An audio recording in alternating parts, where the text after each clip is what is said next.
Entry of budget എന്നാണ് second step. അത് എങ്ങനെയാണ് നമ്മൾ ചെയ്യണമെന്ന് കാണാം. ഇപ്പോൾ ഉദാഹരണത്തിന് ഹെൽത്ത് വിഭാഗത്തിൽ ഒരു സെക്ഷൻ ക്ലർക്കായിട്ട് ഇപ്പോൾ ലോഗിൻ ചെയ്തു. ലോഗിൻ ചെയ്യുമ്പോൾ അദ്ദേഹത്തിന്റെ ലോഗിനിൽ ഈ സർവീസ് എന്ന് പറയുന്ന മെനു വഴി ഫിനാൻസ് മാനേജ്മെന്റിനകത്ത് ബഡ്ജറ്റ് സർവീസ് എന്ന് പറഞ്ഞൊരു ഓപ്ഷൻ എനേബിൾ ആയിരിക്കും. ഈ കാർഡ് വഴി നമുക്ക് ബഡ്ജറ്റ് വിവരങ്ങൾ റിവിഷൻ ചെയ്യാനും അതുപോലെ തന്നെ എൻട്രി ചെയ്യാനുള്ള ഓപ്ഷനാണ് എനേബിൾ ആവുക. എന്തെങ്കിലും ബഡ്ജറ്റ് റിവൈസ്ഡ് ബഡ്ജറ്റിൽ എഡിറ്റ് ആണ് ചെയ്യേണ്ടതെന്ന് വെച്ച് കഴിഞ്ഞാൽ നമ്മൾ എന്ത് ചെയ്യുന്ന വെച്ചാൽ ഈ ഒരു മൂന്നാമത്തെ കാർഡ് റിവൈസ്ഡ് ബഡ്ജറ്റ് എഡിറ്റ് എന്നുള്ളൊരു ഓപ്ഷൻ നമ്മൾ എടുക്കുക. അതിനുശേഷം നമുക്ക് ഫംഗ്ഷൻ ഗ്രൂപ്പ് വെച്ചിട്ട് നമുക്ക് സെർച്ച് ചെയ്യാം. ഇപ്പം ഞാനിപ്പോൾ ജനറൽ അഡ്മിനിസ്ട്രേഷൻ എന്നുള്ള ഒരു കാറ്റഗറിയിലാണ് നമ്മൾ സെർച്ച് കൊടുക്കുന്നത്. അപ്പോൾ അണ്ടർ ബഡ്ജറ്റ് ഇതിനകത്താണ് എൻട്രി ചെയ്തിരിക്കുന്നത്. അപ്പോൾ അതായത് ഫംഗ്ഷൻ ഗ്രൂപ്പ് ഉദാഹരണത്തിന് ഹെൽത്ത് ആണെങ്കിൽ ഹെൽത്തുമായി ബന്ധപ്പെട്ടുള്ള ബഡ്ജറ്റുകൾ ഇവിടെ ലിസ്റ്റ് ചെയ്ത് കാണിക്കും. ഇതിലിപ്പോൾ ഞാനിപ്പോൾ ഇവിടെ എൻട്രി നടത്തിയിരിക്കുന്നത് ഈ ഒരു കാറ്റഗറിയിലാണ് എൻട്രി നടത്തിയിരിക്കുന്നത്. അപ്പോൾ ജനറൽ വിഭാഗത്തിന്റെ കീഴിൽ നമ്മൾ രണ്ട് റിവിഷൻ എനേബിൾ ചെയ്ത് തന്നിട്ടുള്ള രണ്ട് ബഡ്ജറ്റുകൾ ഇവിടെ ലിസ്റ്റ് ചെയ്ത് കാണിക്കും. ഓക്കെ, അപ്പോൾ ഈ ഒരു ബഡ്ജറ്റിൽ ഇപ്പോൾ സാലറി പെർമനന്റ് സ്റ്റാഫിൽ ഞാൻ 10,000 രൂപയാണ് വെച്ചിരിക്കുന്നത്. എനിക്ക് ഇപ്പോൾ ഇതിന്റെ ഒരു കോടിയോ അല്ലെങ്കിൽ ഒരു 10 ലക്ഷം ആക്കി മാറ്റണം, റിവൈസ് ചെയ്യണം എന്നുണ്ടെങ്കിൽ ഇതിനെ നേരെ കാണുന്ന ഈ ഒരു ആക്ഷൻ ബട്ടണിൽ ക്ലിക്ക് ചെയ്ത് കഴിഞ്ഞാൽ ഇതൊരു എഡിറ്റ് സ്ക്രീനിലേക്ക് പോകും. ഈ ഒരു സ്ക്രീനിൽ നമുക്കിവിടെ ഇവിടെ ഈ ഒരു ഓപ്ഷനിൽ ക്ലിക്ക് ചെയ്ത് കഴിഞ്ഞാൽ നമുക്കിവിടെ നിലവിലുള്ള ആ വിവരങ്ങൾ കാണാൻ പറ്റും. മേജർ ഗ്രൂപ്പ്, സബ് ഗ്രൂപ്പ് അങ്ങനെയുള്ള കാര്യങ്ങൾ ഓൾറെഡി എൻട്രി ചെയ്ത് വെച്ചിട്ടുള്ള ബഡ്ജറ്റിന്റെ വിവരങ്ങൾ ഇതിനകത്ത് കാണാൻ പറ്റും. ഇതിനകത്ത് എത്രയാണ് നമ്മൾ എമൗണ്ട് മാറ്റം വരുത്തേണ്ടത് വെച്ച് കഴിഞ്ഞാൽ ആ എമൗണ്ട് ഇവിടെ നമുക്ക് ഇവിടെ കൂട്ടി കൊടുക്കാം, അല്ലെങ്കിൽ കുറയ്ക്കണമെങ്കിൽ കുറയ്ക്കാം, അല്ലെങ്കിൽ ആഡ് ചെയ്യണമെങ്കിൽ പുതിയ എമൗണ്ട് ആഡ് ചെയ്യണമെങ്കിൽ ആഡ് ചെയ്യാം. ഇപ്പൊ ഞാനിവിടെ ഒരു 10,000 ഞാനിവിടെ ഒരു 10 ലക്ഷം ആക്കിയിട്ട് കൺവേർട്ട് ചെയ്യാണ്. ഓക്കെ, ഇത്രയും ചെയ്തതിന് ശേഷം ഈ എമൗണ്ടിൽ എന്തെങ്കിലും ഇത് വേറെ എന്തെങ്കിലും ഫീൽഡുകൾ എന്തെങ്കിലും മാറ്റം വരുത്താനുണ്ടെങ്കിൽ അത് മാറ്റം വരുത്തുക.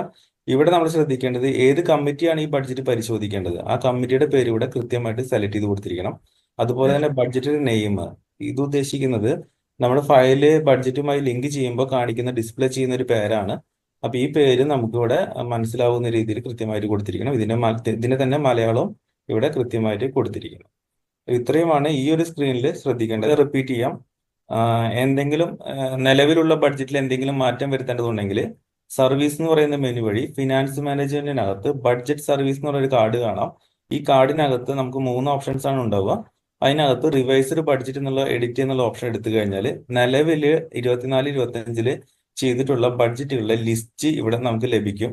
എത്ര ബഡ്ജറ്റാണോ നമ്മൾ എൻ്റർ ചെയ്തിരിക്കുന്ന വിവരങ്ങൾ അതാത് ഫംഗ്ഷൻ ഗ്രൂപ്പ് അടിസ്ഥാനത്തിൽ തന്നെ ലഭിക്കും. ഉദാഹരണത്തിന് ഹെൽത്ത് വിഭാഗവുമായി ബന്ധപ്പെട്ടുള്ള ബഡ്ജറ്റ് ആണെങ്കിൽ അവരുടെ മാത്രമായിരിക്കും ഇതിൽ ലിസ്റ്റ് ചെയ്യുക.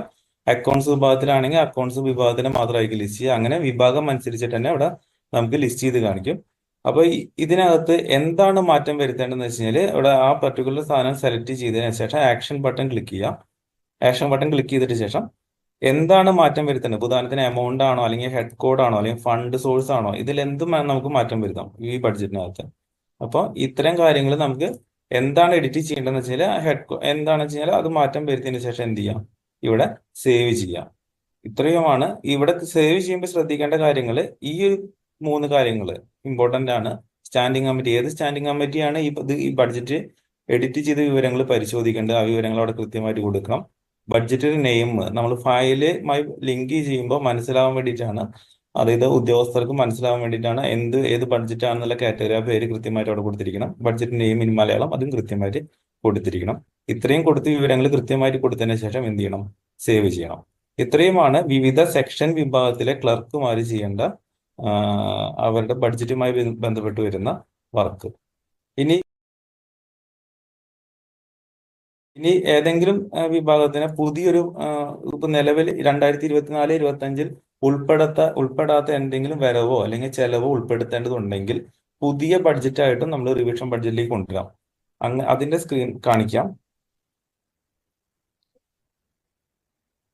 ഇവിടെ സർവീസസ് എന്ന് പറയുന്ന മെനു വഴി ഫിനാൻസ് മാനേജ്മെന്റിനകത്ത് തന്നെ ബഡ്ജറ്റ് സർവീസ് എന്നുള്ളൊരു ഓപ്ഷൻ ഉണ്ട്. ഈ ഓപ്ഷനകത്ത് തന്നെ ബഡ്ജറ്റ് എന്നുള്ള സ്ക്രീനിനകത്ത് ബഡ്ജറ്റ് എൻട്രി എന്ന് പറയുന്ന സ്ക്രീനുണ്ട്. ഈ ബഡ്ജറ്റ് എൻട്രി വഴി നമുക്ക് പുതിയ ബഡ്ജറ്റുകൾ വിവരങ്ങൾ റിവിഷൻ കൂടി ഉൾപ്പെടുത്താം. അതായത് ഏത് കാറ്റഗറിയിലേക്കാണ് ഉൾപ്പെടുത്തുന്നത് വെച്ചാൽ കാറ്റഗറി കൊടുക്കണം. അതിനുശേഷം ഏത് വർഷമാണെന്ന് കൊടുക്കണം. ഞാനിപ്പോൾ റിവിഷൻ 24 25 സെലക്ട് ചെയ്തിരിക്കുന്നത്. അപ്പൊ അതിനകത്തേക്ക് എനിക്കൊരു പുതിയൊരു ഇൻഫ്ലോ അല്ലെങ്കിൽ ഒരു വരവിനം ആഡ് ചെയ്യണമെന്നുണ്ടെങ്കിൽ അത് ഇൻഫ്ലോ ആയിട്ട് കൊടുക്കാം. നമ്മൾ ഓപ്പണിംഗ് ബാലൻസ് എൻട്രി ചെയ്യുമ്പോൾ കണ്ട സ്ക്രീൻ പോലെ ഓൺ സോഴ്സ് റവന്യൂ അങ്ങനെയുള്ള 4 കാറ്റഗറി ആയിട്ട് ഇവിടെ തിരിച്ചിട്ടുണ്ട്. അപ്പൊ ഏത് കാറ്റഗറിയിലാണ് എൻട്രി നടത്തേണ്ടത് വെച്ച് കഴിഞ്ഞാൽ ആ വിവരങ്ങളാണ് ഇവിടെ കൃത്യമായിട്ട് കൊടുക്കേണ്ടത്. ഉദാഹരണത്തിന് റെന്റിന്റെ ഒരു വരുമാനമാണ് ഞാൻ ഇതിനകത്ത് ആഡ് ചെയ്യാൻ ഉദ്ദേശിക്കുന്നത് വെച്ചാൽ ആ വിവരങ്ങൾ ഇവിടെ കൊടുക്കും.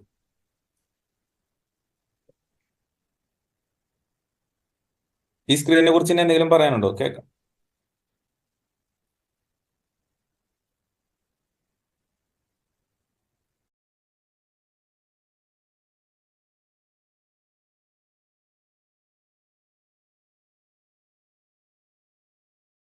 ഇനി ഞാൻ ഈ എൻട്രി ചെയ്യുന്ന സ്ക്രീനിനെ ഒന്ന് ഡീറ്റെയിൽ ആയിട്ട് പറയാം. ഒന്ന് ബഡ്ജറ്റ് ടൈപ്പ് എന്നാണ്. ബഡ്ജറ്റ് ടൈപ്പ് എന്ന് ഉദ്ദേശിക്കുന്നത് ഇൻഫ്ലോ. ഇൻഫ്ലോ എന്ന് പറയുന്നത് നമ്മൾ വരവുമായി ബന്ധപ്പെട്ടുള്ള വിവരങ്ങൾ എൻട്രി നടത്താനാണ് ഉദ്ദേശിക്കുന്നത്. ഉദാഹരണത്തിന് ഇപ്പോൾ റവന്യൂ വിഭാഗത്തിൽ പ്രോപ്പർട്ടി ടാക്സുമായി ബന്ധപ്പെട്ട് എന്തെങ്കിലും വരവ്, അതുപോലെ തന്നെ ഹെൽത്ത് വിഭാഗത്തിൽ നിന്ന് ലൈസൻസുമായി ബന്ധപ്പെട്ട്, അപ്പൊ എന്താണ് നമുക്ക് കിട്ടുന്ന വരവ്, ആ വരവുമായി ബന്ധപ്പെട്ട് വരുന്ന വിവരങ്ങൾ എൻട്രി നടത്താനാണ് ഇൻഫ്ലോ എന്നുള്ള ഓപ്ഷൻ ഉപയോഗിക്കുന്നത്.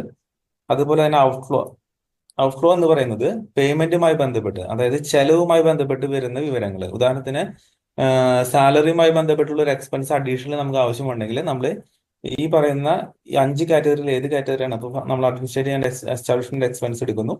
അതിന്റെ ഏത് കാറ്റഗറി എസ്റ്റാബ്ലിഷ്മെന്റ് ആണെങ്കിൽ ആ വിവരങ്ങൾ നമ്മൾ അവിടെ മാർക്ക് ചെയ്യുന്നു.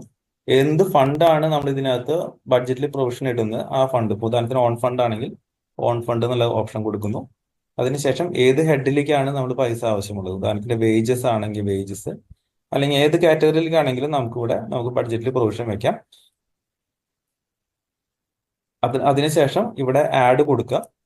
ആഡ് കൊടുത്തതിന് ശേഷം അഡീഷണൽ വിവരങ്ങൾ, ഈ ബഡ്ജറ്റ് വിവരങ്ങൾ ആരാണ് പരിശോധിക്കേണ്ടത് ആ വിവരങ്ങളാണ് നമ്മളിവിടെ ഡീറ്റെയിൽ ആയിട്ട് കൊടുക്കേണ്ടത്. ഒന്ന് കാറ്റഗറി, അത് കാറ്റഗറി ഓട്ടോമാറ്റിക്കലി വരും. അതായത് എസ്റ്റാബ്ലിഷ്മെന്റ് വിവരങ്ങളായിക്കൊണ്ട് HR മാനേജ്മെന്റിന്റെ കീഴിലായിരിക്കും ഒരു കാറ്റഗറൈസ് ചെയ്തിട്ടുണ്ടാവുക. മിഷൻ, എന്തെങ്കിലും മിഷനുമായി ബന്ധപ്പെട്ട് ചെയ്യുന്ന ചെലവുകളാണ്. ഉദാഹരണത്തിന് NULM സാലറി, അല്ലെങ്കിൽ ജനറൽ വിഭാഗത്തിൽ അമൃത്, അങ്ങനെയുള്ള ഏതെങ്കിലും വിഭാഗവുമായി ബന്ധപ്പെട്ടാണെങ്കിൽ ആ വിഭാഗത്തിന്റെ പേരാണ് അവിടെ ഓപ്ഷൻ സെലക്ട് ചെയ്ത് കൊടുക്കേണ്ടത്. അടുത്തത് ഫങ്ഷണൽ ഗ്രൂപ്പ്, അതായത് ഏതെങ്കിലും ഇപ്പോൾ ജനറൽ വിഭാഗമാണോ അല്ലെങ്കിൽ ഏതെങ്കിലും സെക്ഷൻ ആണോ ആ സെക്ഷന്റെ പേരുകളായിരിക്കും ഇവിടെ കാണിക്കുക. അപ്പൊ 18ഓളം ഫംഗ്ഷൻ ഗ്രൂപ്പ് ഉണ്ട്. അപ്പൊ ഏതെങ്കിലും ഫംഗ്ഷൻ ഗ്രൂപ്പുമായി ബന്ധപ്പെട്ടാണെങ്കിൽ ആ ഫംഗ്ഷൻ ഗ്രൂപ്പാണ് നമ്മളിവിടെ എന്ന് പറയുന്നതും ആ ഫംഗ്ഷൻ ഗ്രൂപ്പിന്റെ കീഴിൽ വരുന്ന എന്തൊക്കെ ഫംഗ്ഷൻസ് ഉണ്ട്. അപ്പൊ ഏതെങ്കിലും ജനറൽ വിഭാഗത്തിൽ വരുന്ന സാലറി ആണെങ്കിൽ അങ്ങനെ ഒരു കാറ്റഗറിയിൽ കൊടുക്കാം. ഇത് പരിശോധിക്കേണ്ട സ്റ്റാൻഡിംഗ് കമ്മിറ്റി, പിന്നെ ഇപ്പോൾ സാലറിയുമായി ബന്ധപ്പെട്ടുള്ള അല്ലെങ്കിൽ ടാക്സോ അല്ലെങ്കിൽ മറ്റുള്ള കാര്യങ്ങളൊക്കെ ബന്ധപ്പെട്ട് വരുന്ന പരിശോധിക്കേണ്ട സ്റ്റാൻഡിംഗ് കമ്മിറ്റി എന്ന് പറയുന്നത് ഫിനാൻസ് ആയിരിക്കും. അപ്പൊ ആ കമ്മിറ്റിയുടെ കാര്യങ്ങൾ ഇവിടെ സെലക്ട് ചെയ്ത് കൊടുക്കുക. വർക്കുമായി ബന്ധപ്പെട്ടാണെങ്കിൽ ചിലപ്പോൾ ഡെവലപ്മെന്റോ അല്ലെങ്കിൽ വർക്കിന്റെ കമ്മിറ്റി ആയിരിക്കും പരിശോധിക്കുക. അപ്പൊ അങ്ങനെയുണ്ടെങ്കിൽ സ്റ്റാൻഡിംഗ് കമ്മിറ്റിയുടെ പേരാണ് ഇവിടെ കൃത്യമായിട്ട് കൊടുക്കുന്നത്. ബഡ്ജറ്റ് വിവിധ സെക്ഷൻ എന്നുള്ള ബഡ്ജറ്റ് വിവരങ്ങൾ പുതിയത് എൻട്രി ചെയ്യുന്ന ഓപ്ഷനാണ് കാണിച്ചത്. നിലവിൽ എന്തെങ്കിലും മാറ്റം വരുത്താനുണ്ടെങ്കിൽ നമുക്ക് നേരത്തെ കാണിച്ച റിവൈസ്ഡ് ബഡ്ജറ്റിനകത്ത് പോയിട്ട് നമുക്ക് എഡിറ്റ് ചെയ്ത് നമുക്ക് സേവ് ചെയ്ത് കൊടുത്താലും മതി.